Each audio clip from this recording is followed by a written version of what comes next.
Hello, welcome to my YouTube channel. This is Primo Auto, and we're here to talk about the ESP32 cam.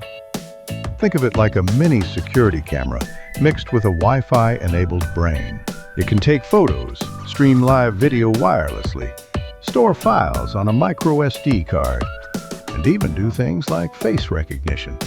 And all of that on a board that costs less than what most people spend on lunch. Now, one thing you'll notice immediately, there's no USB port on it. So you can't just plug it into your laptop and upload code like you would with a normal ESP32 board. To program it, you need a USB to serial adapter. That adapter sends code into the board through two pins called UART pins, TX and RX. UART simply means a communication method for sending data between devices, like two people talking through walkie-talkies. Powering this board is critical. You should use 5 volts. It needs strong, stable power because the camera module draws extra current.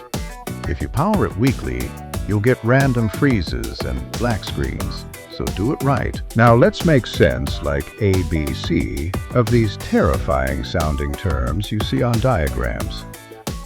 GPIO, General Purpose Input-Output. These are the pins you connect things to. They can either read signals or send signals. ADC, Analog to Digital Converter. These pins don't just see on, off. They can measure values.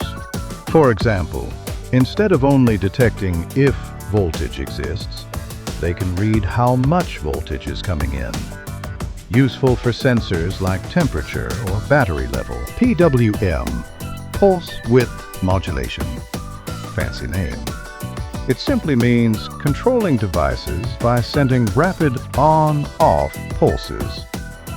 That's how you dim LEDs, or control the speed of motors by changing how long it stays on each cycle. I2C, a communication method where multiple sensors share the same 2 wires.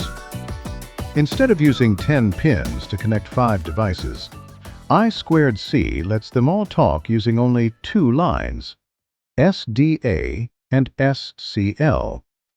Efficient and clean wiring. As I said earlier, that's how the board sends data like text or debug messages.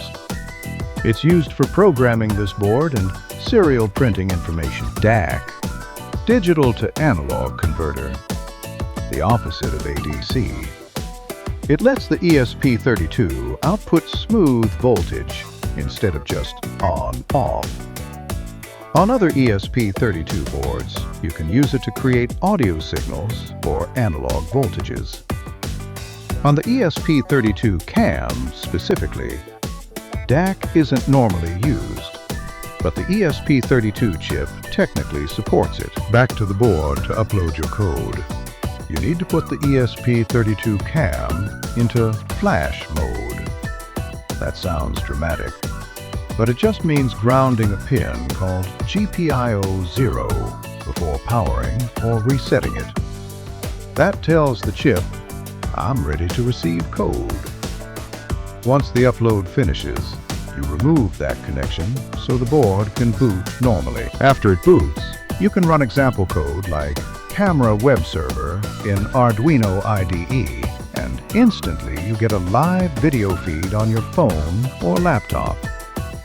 That first moment when the video loads and you see real-time footage coming from something you wired, it's powerful.